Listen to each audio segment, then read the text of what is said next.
I don't support, I appreciate it, I don't support the rate increase. My job is to take the information provided by both sides and try to make sense of it and make a recommendation to the commission. I don't make a decision, the commission does. I don't take anything that NYSEG says at face value.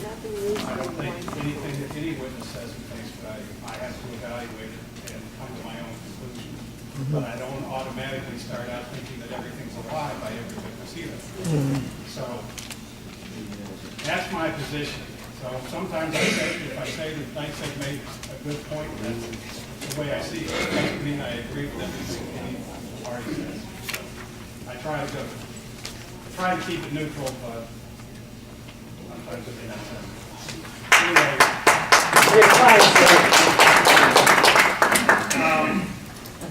next we have it's either Barry Kaufman or Hoffman.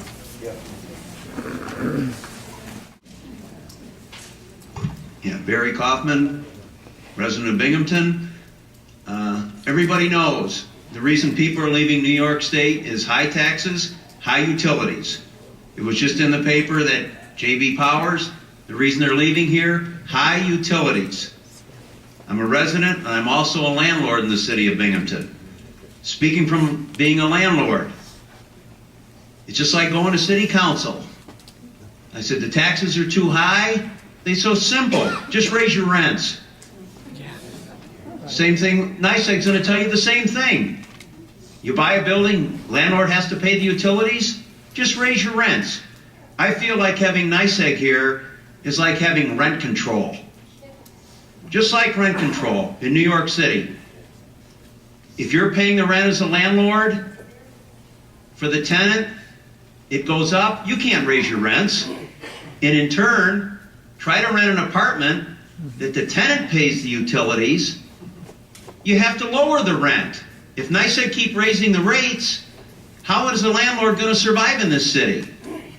Look around and see all the vacant buildings. These landlords came up from New York City 3-4 years ago. Now look at it, the buildings. They're leaving. Sure, you can buy properties cheap in Binghamton 3-4 years ago, these apartment buildings. Look in your areas and see the vacant apartment buildings. They can't pay the taxes and they can't pay the utilities. They bought it cheap, but what they didn't realize is everything goes up but the rents. They can't afford to do business here anymore. And you said you're negotiating with NYSEG to get it lowered, what they want? They shouldn't get any raise, any at all.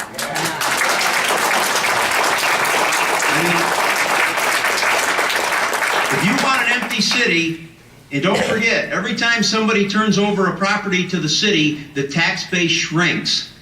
And who's responsible for it? The remaining people that are here. Some people can't leave here. There's no way they can leave here. So the tax base shrinks, and you have to pay to make it up. It's going to be the same thing with NYSEG. They don't deserve the raise. Like I said, it's like having rent control. They're controlling how much I can charge to get rent out of a tenant. Because and now if they raise it again, the tenant's going to say, I can't afford to rent this place anymore. My utilities are going up. In your rent, you got to lower the rent to keep people, and that's what some landlords are doing. So when it comes time to pay the taxes, they don't have the money for that because they lower the rent because of the utilities. So what happens? They give the property again back to the city. The city owns it, boards it up. Nobody's going to buy it. And then it's taken off the tax rolls. And we all suffer. So I believe they shouldn't get any raise at all. Thank you. Just so everyone's clear, I don't want to mislead anyone. When I say that the Department of Public Service staff and NYSEG are negotiating, whatever they come up with is nothing but a recommendation either. It is the commission that makes the final decision. So the option of no increase is not off the table at any time, right up until the commission decides. So your comments are perfectly welcome. Nothing is off the table. Your Honor, do we get to speak to the commission? Well, that is supposed to be, that is the purpose of this hearing. That's why you're speaking to me. it's being transcribed, and it is going in the record that goes to the commission. I mean, your words go straight to the commission. They also will be summarized in my decision, so the commission is going to get this. And you can also, as I say, you can speak directly to the commission by email, phone, and all the other means that are available.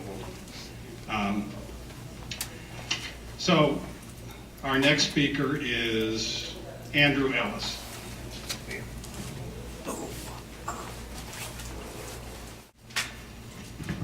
Hello, my name is Andrew Ellis, and I'm a resident of the town of Binghamton. And except for the years that I spent in the armed forces in other states and in other countries, I've been a lifelong resident of the state of New York.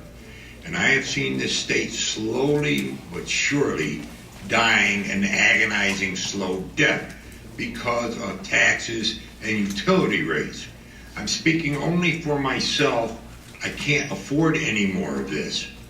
I'm retired. I was told last year that I wasn't going to receive any raises in my Social Security or my Army pension, and possibly again this year.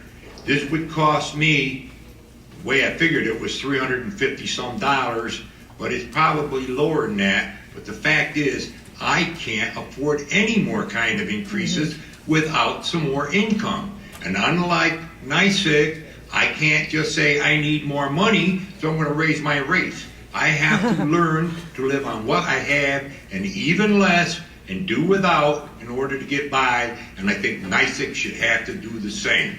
Thank you.